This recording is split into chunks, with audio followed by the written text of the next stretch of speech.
Ajo Van Saf, el tarot y el viaje del héroe. Agradecimientos. Deseo agradecer a Sally Nichols, psicóloga junguiana norteamericana, por su inspiración.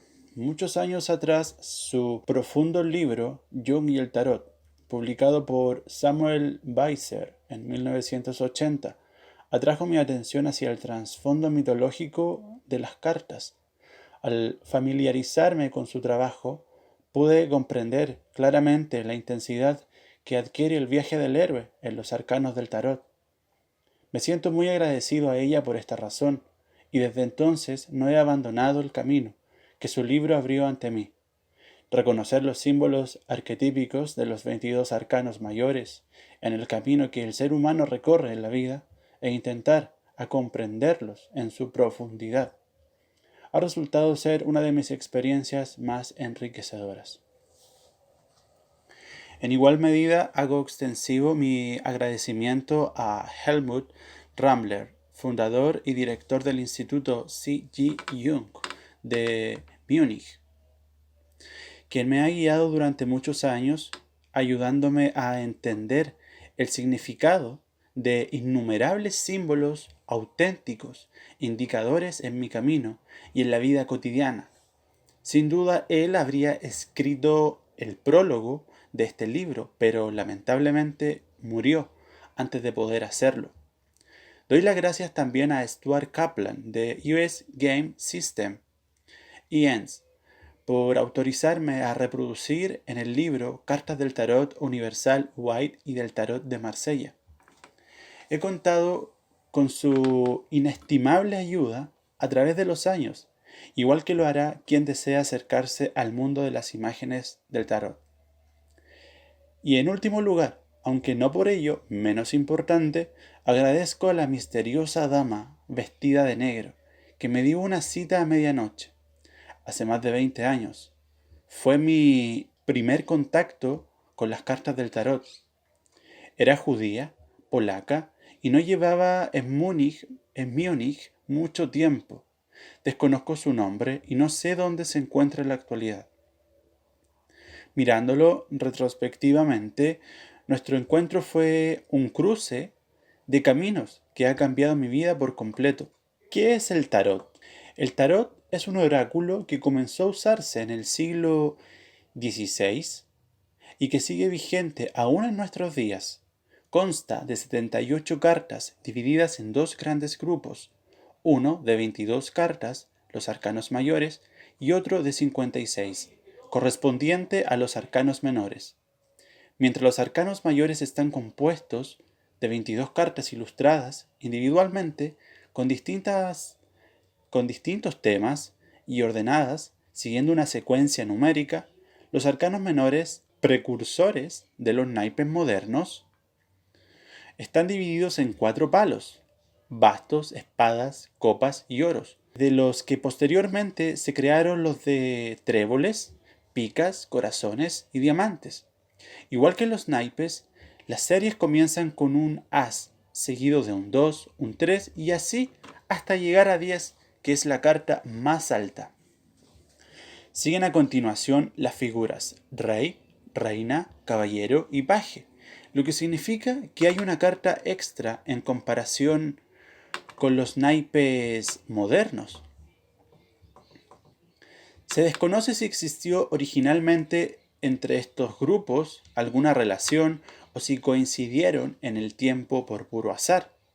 Igual que ocurre con su origen, el misterio está aún por desvelar. Existen razones para creer que los arcanos menores llegaron a Europa desde el mundo islámico durante el siglo XVI, aunque no está claro qué uso se les daba ni qué significaban, si tenían algún valor oracular o si eran simplemente un juego de naipes de salón. Menos incluso es lo que sabemos sobre los arcanos mayores, que, según la opinión de la gente familiarizada con el tarot, son muchos más relevantes. Aparecieron en el año 1600 y las hipótesis sobre su origen son muy diversas. Lo mismo sucede con tantas otras cosas relacionadas con el tarot. Hay quien sostiene que las cartas fueron creadas alrededor del año 1600, ya que es entonces cuando aparecen las primeras referencias sobre su existencia. Según otra teoría, tener los arcanos mayores entre las manos es como tener delante el libro de la sabiduría de la casta sacerdotal del antiguo Egipto, que llegó a Europa misteriosamente. Una de las historias más imaginativas cuenta que las cartas llegaron a Palestina con el éxodo de Moisés y las gentes de Israel, ya que Moisés había sido iniciado en los misterios egipcios, alcanzando el rango de sumo sacerdote. Una vez en Palestina, el tarot se habría relacionado con la cábala, las enseñanzas secretas judías que significativamente asigna a las 22 letras del alfabeto hebreo un profundo contenido simbólico. La correspondencia numérica de dichas letras con los 22 arcanos mayores del tarot constituye el argumento base de esta teoría. Cabe recordar, sin embargo, que muchas otras cosas con 22 componentes han sido relacionadas con el tarot, como por ejemplo el Evangelio según San Juan, que consta de 22 versículos. Parece, pues, que el deseo es padre de la percepción. Las complicadas acrobacias intelectuales con las que en muchas ocasiones se intenta dar soporte a una teoría son consideradas evidencia irrefutable, como si de una doctrina secreta se tratara. Cynthia Giles dice al respecto en su interesante libro sobre el tarot, abre comillas, de los autores que se consideran a sí mismos conocedores en la materia, cada uno pone especial cuidado en distinguirse de los otros, que defienden teorías falsas o que han accedido solamente a un aspecto parcial de la verdad. La naturaleza secreta del conocimiento que dicen tener parece eximirlos de la responsabilidad de dar soporte a sus historias. Como consecuencia, acabamos pensando que no existen razones válidas para creer lo que proponen, aunque tampoco ponemos en duda sus sinceras intenciones. Basta decir que cualquier nuevo investigador del tarot ha de partir prácticamente de cero, ya que el misterio de las cartas están aún por descubrirse, si es que ello ocurre algún día, cierre comillas. Incluso las definiciones de la palabra tarot, que aparece a finales del siglo XVI, difieren unas de otras, y son tan numerosas e imaginativas como las historias sobre el origen de las cartas. Van desde el camino real del egipcio Tar, camino, y Ro, rey, a la ley divina del hebreo Torá, o a la explicación más bien profana de que las cartas podrían provenir de un valle por donde pasa un río llamado Taro, cerca de la ciudad de Parma, al norte de Italia. Lo único que en realidad podemos afirmar es que tarot es una palabra francesa y que la última letra T no se pronuncia. Aquellos que insisten en pronunciarla lo hacen porque ven una conexión entre la primera y la última letra T, que solapadas formarían un círculo o una rueda, que es otro significado de la palabra rota, del latín, la rueda. Si agregamos la palabra egipcia orat, anunciado, y recordamos que Hathor era la diosa egipcia de la iniciación, entonces podemos entender la frase que el ocultista norteamericano Paul Foster Case ha creado a partir de las 4 letras pronunciadas. Rota. Taro, Orat, Tora, Hathor. Igual, la rueda del tarot anuncia la ley de la iniciación. Lo más probable es que la verdad sobre el origen de las cartas y el auténtico significado de su nombre se encuentren en algún punto de convergencia de las teorías existentes. Yo, personalmente, opino que el interrogante sobre su antigüedad no es significativo. Como veremos en este libro, el tarot es un legado de sabiduría arquetípica que se remonta a las tempranas épocas del despertar de la conciencia de la humanidad. Preguntarse si las cartas que ilustran este mensaje tienen 400 o 4000 años de antigüedad parece, pues, completamente irrelevante. En cualquier caso, y para que nos hagamos una idea, las imágenes de los arcanos mayores son más antiguas que el papel y la imprenta. Los arcanos mayores encierran esta fuente de sabiduría en el profundo simbolismo de las imágenes. Los 56 arcanos menores, en cambio, no tienen tal dimensión. El hecho de que ningún autor de libros sobre ocultismo o cualquier otro tema haya asignado a los arcanos menores un propósito distinto del adivinatorio demuestra con nuevos argumentos, según White, que las dos series no están relacionadas entre sí. Es más, White afirma que los arcanos mayores pertenecen al divino mundo de la filosofía, mientras que los arcanos menores están destinados a la adivinación y únicamente sirven para este fin. Hasta casi entrando el siglo XX, la ilustración de estas 56 cartas se parecía mucho a los naipes que conocemos hoy, cuyo diseño se basa en la representación de un número de símbolos igual al valor de la carta, es decir, que el número 3 de copas está ilustrado con 3 copas, y podemos ver 9 monedas de oros en el 9 de oros. Figura 1, página 20. Estas cartas, igual que el número 3 de corazones o el número 9 de diamantes, eran muy difíciles de interpretar, ya que era necesario aprender de memoria la totalidad de los significados, a lo que se había llegado sintetizando el simbolismo del número y el palo. Esto cambió en 1910 cuando White diseñó un nuevo tarot, que fue pintado por Pamela Colman Smith y publicado por Rider and Co., Londres. Los arcanos menores fueron entonces ilustrados por primera vez. Desde entonces, las 78 cartas de casi todos los tarots creados llevan imágenes que reflejan su significado.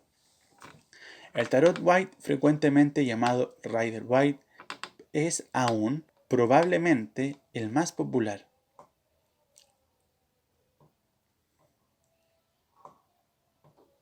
Aún reconociendo la importancia de esta aportación, no debemos olvidar la diferencia existente entre las imágenes que surgieron del inconsciente colectivo de la humanidad a lo largo de los siglos, los 22 arcanos mayores y las ilustraciones creadas por un individuo.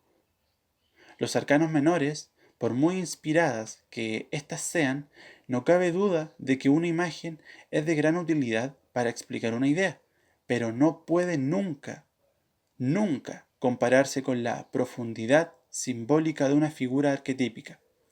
Por esta razón, no tiene mucho sentido analizar las ilustraciones de los arcanos menores en detalle. El 3 de copas ilustra, por ejemplo, el festival de la cosecha, simbolizado por frutos que se encuentran a los pies de unos personajes que están danzando. Cualquiera que observe la imagen puede comprender lo que la carta viene a decir. El desarrollo de los acontecimientos han sido favorables. La cosecha ha dado sus frutos y la persona se siente agradecida y feliz. Esta carta no tiene en realidad otro mensaje, cualquier especulación sobre la razón por la que uno de los personajes lleva zapatos dorados, mientras otro los lleva azules, o sobre el tipo de frutas y vegetales ilustrados, es secundaria y trivial.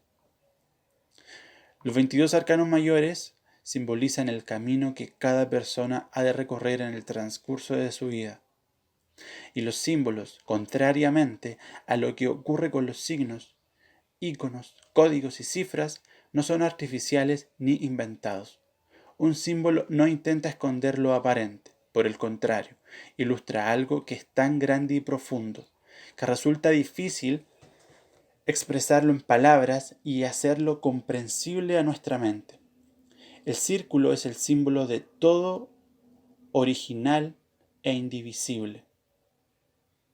del paraíso, del hemisferio divino, de la unidad de todas las cosas, de la conciencia y del inconsciente colectivo, del yo, de lo que es completo, eterno y mucho más aún.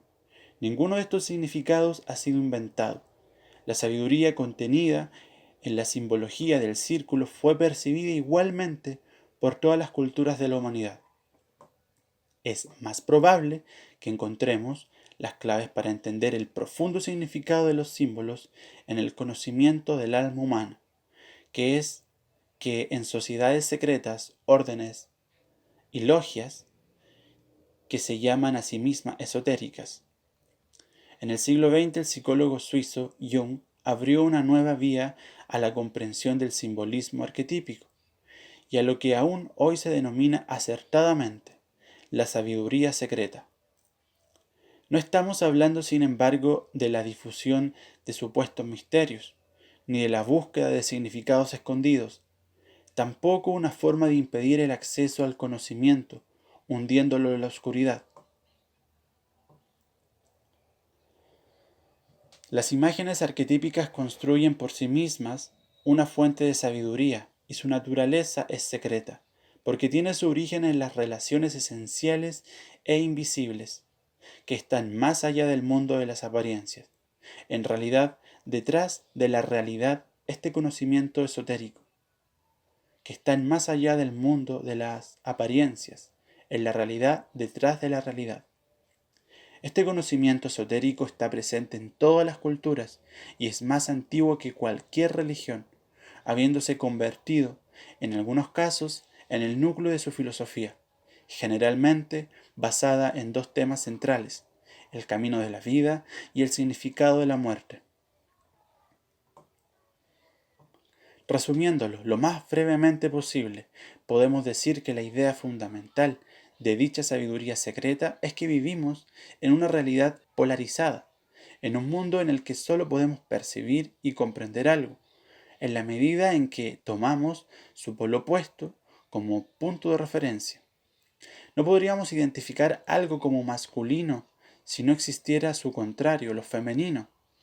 Sin la noche no existiría el día, sin la muerte no podríamos ser conscientes de que estamos vivos. Si entendemos esta ley de polaridad como un principio que abarca nuestra realidad de forma total, debemos asimismo afirmar que existe un polo opuesto a la polaridad, que es la unidad inimaginable, lo divino, lo paradisiaco, que cada religión describe de manera distinta, con sus respectivas imágenes y símbolos. La ruptura de esta unidad original es el estado de conflicto, la multiplicidad y el posible retorno al paraíso percibido. Forman parte del conocimiento esotérico con respecto al camino de cada ser humano a lo largo de la vida. Todas las enseñanzas espirituales describen este tránsito como una vía de curación, cuya finalidad última es el retorno a la totalidad. Igual que la psicología junguiana, partimos de la idea de que el individuo es un principio incompleto, al estar parte de su totalidad en la sombra. Esta es una zona de nuestra naturaleza esencial, que la mente consciente experimenta como ajena o ausente, y que gradualmente acaba por integrar. Mientras permanece en la oscuridad, es fuente de ciertos comportamientos irregulares, con los que intenta atraer nuestra atención. Al aceptarla, al integrarla, alcanzamos finalmente la curación. Las 22 ilustraciones de los arcanos mayores nos revelan el camino que debemos recorrer en el transcurso de nuestras vidas. Ello hace que estas cartas sean únicas, adquiriendo una dimensión que va mucho más allá de cualquier lectura posible de una tirada. Aquí es donde se encuentra el significado más profundo, el verdadero corazón del tarot. Una persona que es capaz de comprender las imágenes arquetípicas del viaje y de reconocer las relaciones existentes entre ellas, seguramente encontrará en los arcanos mayores una forma fascinante y clara de orientación y de ayuda. Cabe preguntar si la aparición de nuevos tarot ha distorsionado el simbolismo original. Algunos de los más recientes están ilustrados con temas completamente distintos e incluyen elementos inexistentes en la versión original, mucho más sencilla. Los estudiosos del tarot deberían analizar si la profunda sabiduría que entrañan las imágenes de las cartas fue enriquecida con símbolos análogos, o si los cambios efectuados son únicamente distorsiones del valor simbólico original. Cuando un tarot muestra un personaje ahorcado en la carta del colgado, podemos deducir que el creador usó el nombre original de la carta sin conocer su verdadero significado. En cambio, si el colgado tiene una posición en forma de cruz, con la pierna derecha consciente, doblada en lugar de la izquierda, inconsciente, el símbolo del elegido,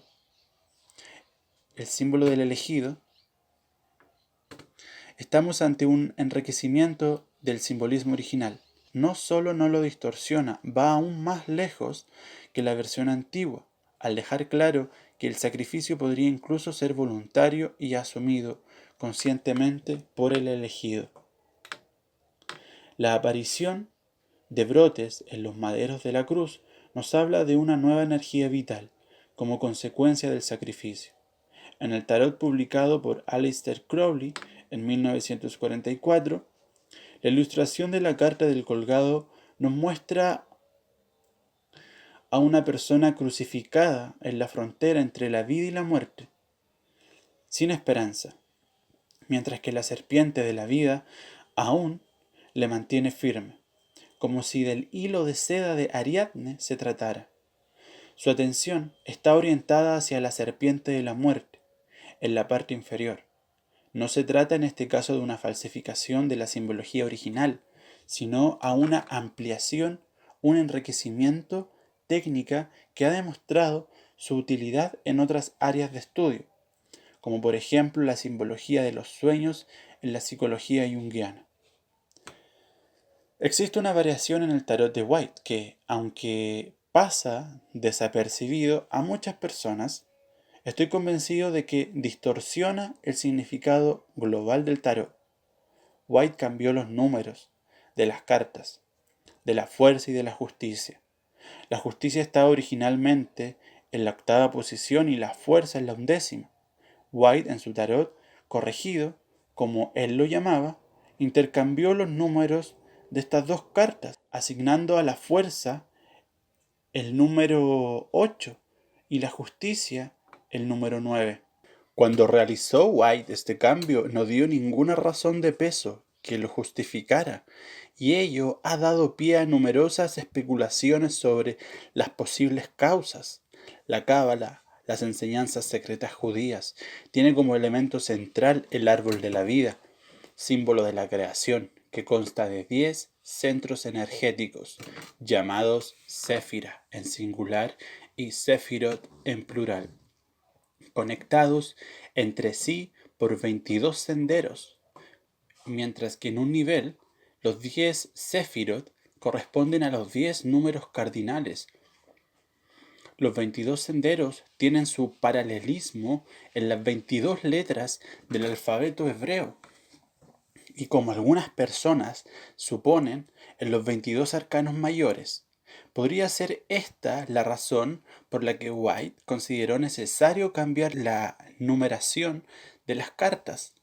Aleister Crowley, que también conocía la cábala en profundidad, rebatió esta teoría, recuperando en su tarot Tot la antigua secuencia numérica.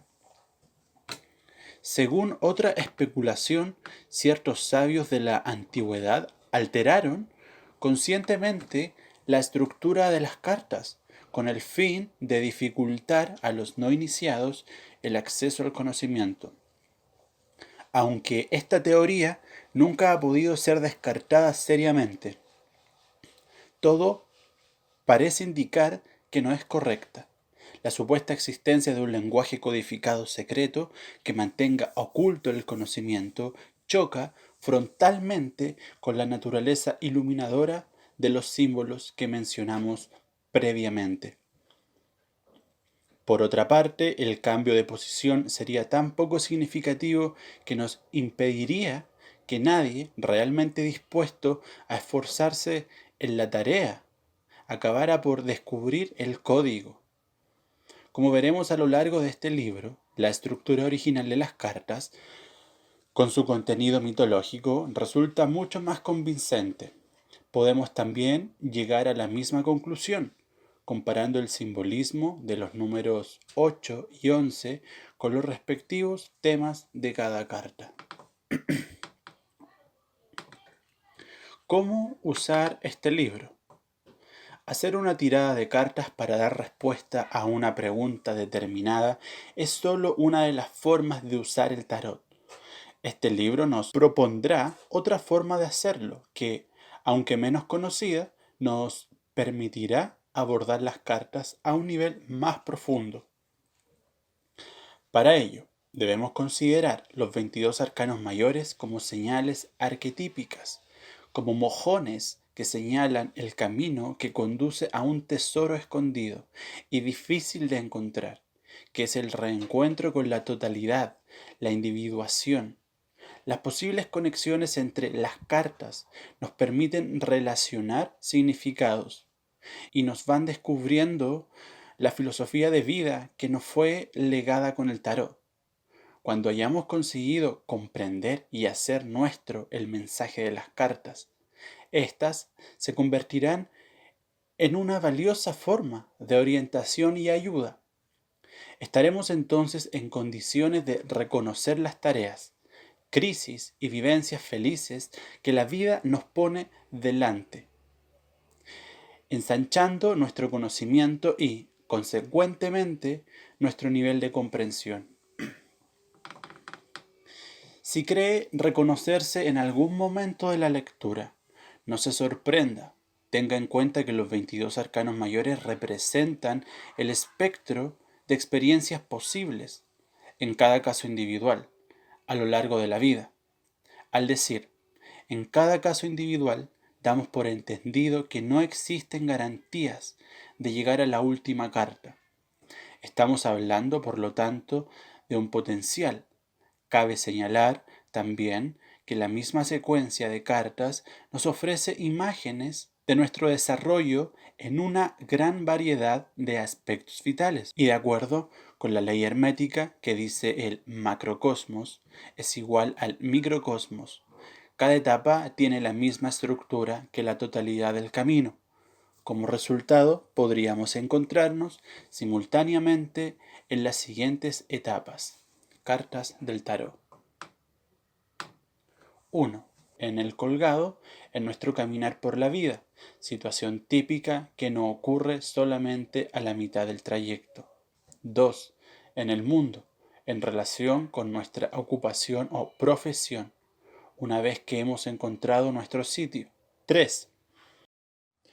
Entre el diablo y la torre, refiriéndonos a una relación, en caso de que nos hayamos enzarzado en dependencias de las que queremos desprendernos, o cuando entramos en contacto con nuestra propia sombra, el diablo, en las fricciones y conflictos, al romper reiteradamente con los viejos esquemas, la torre. Esta experiencia también es posible en la misma etapa. 4. La estrella. En la solución de problemas personales, ya que recientemente hemos salido victoriosos de una crisis decisiva, la torre, y estamos nuevamente llenos de esperanza en busca de nuevos horizontes, la estrella. Aunque primero debemos atravesar ese momento de inseguridad e incertidumbre, la luna, hasta ver nuevamente la luz en la realidad, el sol, que nos permita forjar soluciones, el juicio, y encontrar una posición estable, el mundo. 5. En el carro, al comenzar un nuevo proyecto, una vez que hemos comprendido que nuestros planes son importantes para nosotros, el hierofante, decidimos correr el riesgo, el carro, con todo nuestro corazón, los amantes. 6. Inmersos en la tarea de dar vida, la emperatriz, a un impulso, el mago, que ha desencadenado un proceso interno todavía inconsciente, la suma sacerdotisa, que nosotros ahora queremos materializar, el emperador. 7. Si hablamos del desarrollo de la conciencia, en la fase de recogimiento, el ermitaño, conectamos con nuestra individualidad y a partir del conocimiento adquirido, descubrimos cuál es nuestra tarea en la vida, la rueda de la fortuna. Como hemos visto, esta forma de usar las cartas no requiere hacer una tirada.